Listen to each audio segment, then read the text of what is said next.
बिस्मिल्लाहिर्रहमानिर्रहीम। अस्सलाम वालेकुम स्टूडेंट्स, कैसे हैं आप सब? उम्मीद करती हूँ आप सब बिल्कुल खैरियत से होंगे। This is 11th chemistry FBSc board exam preparation 2024 और हम यहाँ पर 2016 का सेकंड सप्लीमेंट्री पेपर जो है वो डिस्कस करेंगे। स्टूडेंट्स, इससे पहले आप 2016 के 3 पेपर्स और एक सप्ली का पेपर, ठीक है, यानी ये 4 पेपर डिस्कस कर चुके हैं। टोटल 2016 के 5 पेपर्स जो हैं फेडरल बोर्ड की वेबसाइट पर अवेलेबल हैं। तो ये हम 5th पेपर कर रहे हैं, सप्लीमेंट्री का सेकंड पेपर, ठीक है। तो इसमें बहुत सी चीज़ें आपको मींस के रिपीटेटिव मिलेंगी, मतलब बहुत ज़्यादा मटेरियल जो आप पीछे ऑलरेडी पढ़ चुके हैं, अंडरस्टैंड कर चुके हैं, याद कर चुके हैं, वही होगा, ठीक है। तो हम इसको स्टार्ट करते हैं सेक्शन बी से। Question number 1, calculate mass of 10⁻³ moles of magnesium sulphate. ये तो बिल्कुल सिंपल है। अगर आपको मोल्स का फॉर्मूला आता है मास ओवर मोलर मास, तो अगर आपने मास फाइंड आउट करना है तो आप मोल्स को जो है वो मोलर मास से मल्टीप्लाई कर दें, ठीक है। तो आप सिंपल ये डाटा लिखेंगे, ठीक है। मोलर मास आपको फाइंड आउट करना आना चाहिए। एटॉमिक मास मैग्नीशियम का 24 है, सल्फर का 32 और ऑक्सीजन का 16 है, ठीक है। तो ये हमारे पास टोटल इसका मोलर मास 120 ग्राम्स पर मोल बन जाता है। और अगर हम इसका फॉर्मूला लगाएंगे मोल्स इनटू मोलर मास, तो हमारे पास आंसर आ जाएगा 0.12 ग्राम्स। देखिए ये सिंपल सा 3 मार्क्स का क्वेश्चन था। नेक्स्ट है हमारे पास question number 2, what features should an ideal solution have. अब यहाँ पे आइडियल गैस की बात नहीं हो रही, जैसे कि आपका चैप्टर 4 होता है कि आइडियल गैस है या रियल गैस है, ये गैसेस की बात नहीं हो रही, ये बल्कि आइडियल सोल्यूशन की बात हो रही है, ठीक है। आइडियल सोल्यूशन के क्या फीचर्स होने चाहिए, ठीक है। तो ये ऑलरेडी हम ये चीज़ 2014 के सेकंड पेपर में पढ़ चुके हैं, ठीक है। तो उसमें हमने देखा था कि आइडियल सोल्यूशन वो सोल्यूशन होता है कि जो कि all conditions of temperature and pressure पे जो है वो राउट्स लॉ को ओबे करता है, ठीक है। इस तरीके से आपने वहाँ पर 2014 के पेपर में लिखा था, ठीक है। The solution which obey Raoult's law for all the concentration and temperature ranges are called ideal solutions, ठीक है। और जो नहीं ओबे करेंगे वो नॉन आइडियल सोल्यूशंस होंगे। और फिर हमने बताना है कि Raoult's law can be defined in 3 ways. अब हम बता तो रहे हैं कि ये राउट्स लॉ को अगर जो फॉलो करेगा वो आइडियल सोल्यूशन होगा, तो अब हमें फिर राउट्स लॉ की स्टेटमेंट्स भी बतानी होंगी, ठीक है, वरना तो ये क्वेश्चन इनकम्प्लीट होगा, ठीक है। तो उसके बाद फिर आपने ये भी बताना है कि राउट्स लॉ को हम 3 वेज में बता सकते हैं। और ये हम बहुत अच्छे से ये क्वेश्चन बार बार प्रिपेयर भी कर चुके हैं, तीनों फॉर्म्स और तीनों की मैथमेटिकल फॉर्म्स, ठीक है। अगर इस तरह के क्वेश्चन आ जाता है तो आपको प्रॉपरली राउट्स लॉ को भी एक्सप्लेन करना होगा, ठीक है। तो स्टूडेंट्स नेक्स्ट चलते हैं क्वेश्चन नंबर 3 की तरफ। डिस्क्राइब लिंड्स मेथड ऑफ लिक्विफिकेशन, ठीक है। तो ये हमारे पास एक है क्वेश्चन जो कि आप कह सकते हैं कि लेंथी है। आपके जो अब का जो पेपर आता है ना, ठीक है, जिसमें हमारे पास एक लिमिटेड आंसर शीट होती है शॉर्ट क्वेश्चंस के लिए, ठीक है। तो उसमें इतने लंबे लंबे क्वेश्चन नहीं आ सकते, लेकिन आप यहाँ पर ये लिंड्स मेथड ऑफ लिक्विफिकेशन ज़रूर प्रिपेयर करेंगे, क्योंकि हो सकता है कि ये आपको लॉन्ग क्वेश्चन में आ जाए, ठीक है। शॉर्ट में इतना नहीं आ सकता, क्योंकि पहले तो ऐसे होता था कि शीट्स होती थी और उस पर आप जितना लंबा शॉर्ट क्वेश्चन भी लिखना चाहते थे तो वो लिख लेते थे, ठीक है। लेकिन अब आपके पास प्रॉपर 10 to 12 लाइन्स होती हैं, उसी में आपने करना होता है, ठीक है।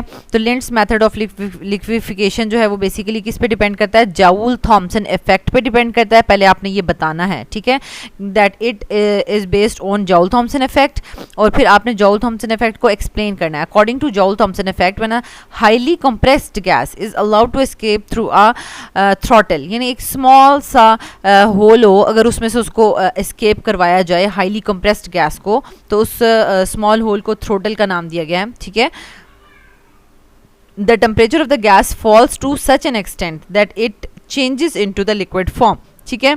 अब होता क्या है कि हमारे पास अगर हमारे पास एक कंटेनर है, ठीक है, उसमें हमने उसको गैस को कंप्रेस करके डाला हुआ है, ठीक है, और हम उसको अलाउ करते हैं कि एक स्मॉल थ्रोटल से वो ओपन हो और उसके पास ये सारा का सारा जो है वो एरिया आ जाएगा जिस पे वो मूव कर सकती है। तो पहले उसके मॉलिक्यूल्स बहुत करीब करीब हैं, बहुत ज़्यादा करीब करीब हैं, और उनके दरम्यान में कुछ फोर्स ऑफ अट्रैक्शन जो है वो डेवलप हो चुकी हैं, ठीक है। तो अब क्या होगा, जब हम उसको स्मॉल थ्रोटल से जो है वो एस्केप करवाएंगे, तो अब ऑब्वियसली बात है कि गैस को क्या चाहिए, गैस को उन फोर्सेस ऑफ अट्रैक्शंस को ओवरकम करने के लिए, ख़त्म करने के लिए जो है वो एनर्जी चाहिए, तो वो अपनी सारी की सारी एनर्जी लगाकर उन फोर्स ऑफ अट्रैक्शंस को जो है वो ओवरकम कर देगी और गैस के मॉलिक्यूल्स बहुत दूर दूर चले जाएंगे, ठीक है। तो जब वो एनर्जी, गैस ने अपनी सारी की सारी एनर्जी यूटिलाइज कर दी, तो गैस जो है वो कूल डाउन हो जाएगी, और कूल डाउन होकर वो किस में कन्वर्ट होती है, लिक्विड में कन्वर्ट होती है, ठीक है। लेकिन ऐसा नहीं होता कि एक ही दफ़ा में ये करने से गैस जो है वो लिक्विफाई हो जाती है। तो ये process again and again repeat किया जाता है। पहले तो गैस कूल डाउन होती रहती है, ठीक है, कूल डाउन होती रहती है, और जब उसका इतना ज़्यादा टेम्परेचर डाउन हो जाता है कि वो फिर जो है वो लिक्विड में कन्वर्ट हो जाती है, ठीक है। तो डायरेक्टली एक ही दफ़ा में गैस जो है वो लिक्विड में कन्वर्ट नहीं होगी, ठीक है।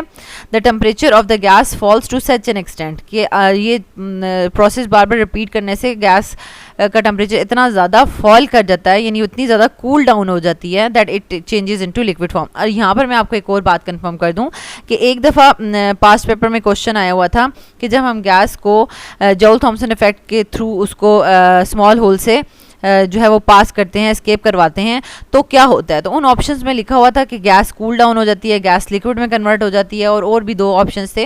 तो अब बहुत सारे स्टूडेंट्स कहेंगे कि जी ये लिक्विफिकेशन का टॉपिक है, तो इसमें हमने लिखना है कि गैस जो है वो जॉल थॉमसन से ना फैक्ट से जो है ना लिक्विड में कन्वर्ट हो जाती है। तो लिक्विड वाला आंसर गलत है, ठीक है।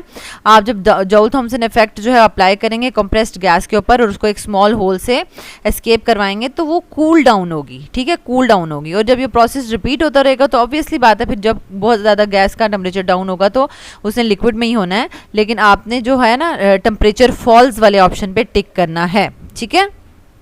अच्छा, this is the basic principle of the adiabatic expansion and which is thermally isolated from its environment। तो अब यहाँ पर वो कह रहे हैं कि ये बेसिकली हमारे पास एडियाबैटिक एक्सपेंशन शो हो रही है कि जिसमें हमने ना इसको पूरे सिस्टम को ना इन्वायरमेंट से जो है थोड़ा सा सेपरेट किया होता है, ठीक है, आइसोलेट करके हम उसको स्टडी कर रहे होते हैं, ठीक है। नेक्स्ट हमारे पास आ जाता है working of Linde's method of liquefaction. ये 12 पॉइंट्स हैं जिनको आपने लिखना है, ठीक है। Air is compressed to 200 ATM approximately, ठीक है, यानी नॉर्मली 1 ATM होता है, तो आपने 200 ATM तक उसको एयर को कंप्रेस्ड करना है, ठीक है। फिर क्या होगा, सेकंड पॉइंट है most of the water in the air condenses and is removed. तो अब क्या होगा कि जब गैस कंडेंस हो जाए, मतलब आप उसको कंप्रेस करेंगे, तो वाटर के मॉलिक्यूल्स जो है वो इजीली इस हाई प्रेशर पे कंडेंस हो जाएंगे, ठीक है, और कंडेंस होके कलेक्ट हो जाएंगे और हम उनको रिमूव भी कर देंगे, ठीक है। फिर क्या होगा, the gas generated as a result of compression is removed by passing the gas through the coil C.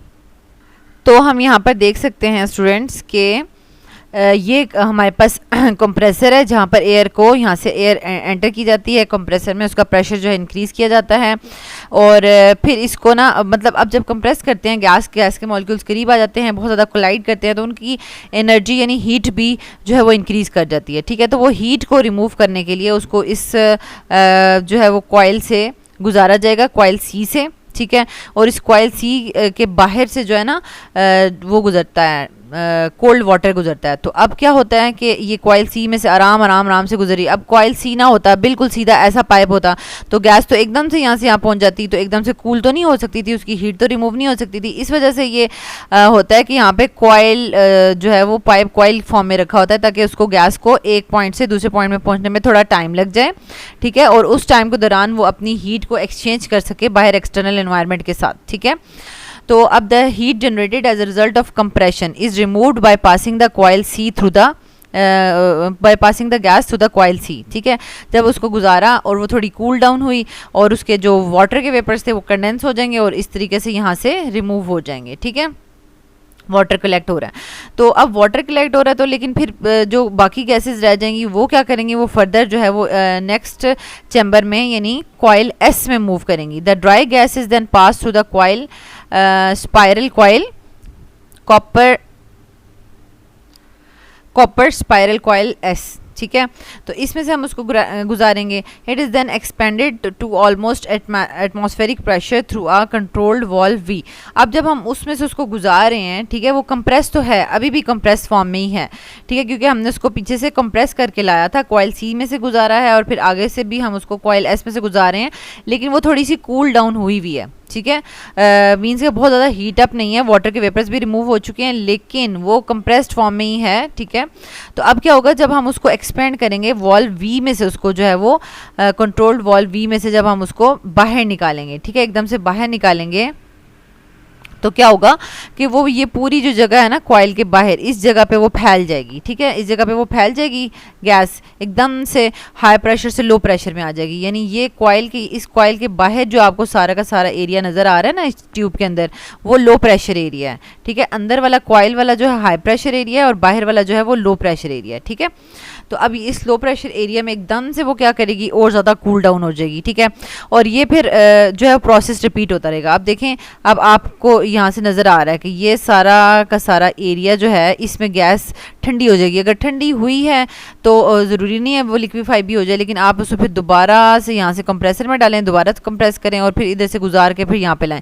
तो पहले भी कूल डाउन हो चुकी थी, अब और ज़्यादा कूल डाउन होती जाएगी। तो फिर क्या होगा कि इस तरीके से बार बार ये प्रोसेस रिपीट करने से फिर यहाँ पर हमें लिक्विड एयर जो है वो जमा होने लग जाएगी, और जिसको हम इस स्टॉपर या वॉल्व को ओपन करके जो है वो निकाल सकते हैं। ठीक है, नेक्स्ट हमारे पास 6 पॉइंट है, when the air comes out of the valve the expansion takes place from the 200 to 180 M pressure. यानी ये जो आपको वॉल यानी स्पाइरल नज़र आ रहा है ना एस, ठीक है, इसमें से जब हम उसको इस तरह से करके निकालते हैं तो यहाँ पे भी वॉल्व लगा हुआ है। ठीक है, और इस साइड भी जो है वो पाइप जा रहा है। ठीक है, तो अब क्या होता है कि हमारे पास यहाँ से इसके अंदर जो गैस है वो 280 एम पे है, जब यहाँ से ओपन बाहर आती है तो ये 180 एम प्रेशर है।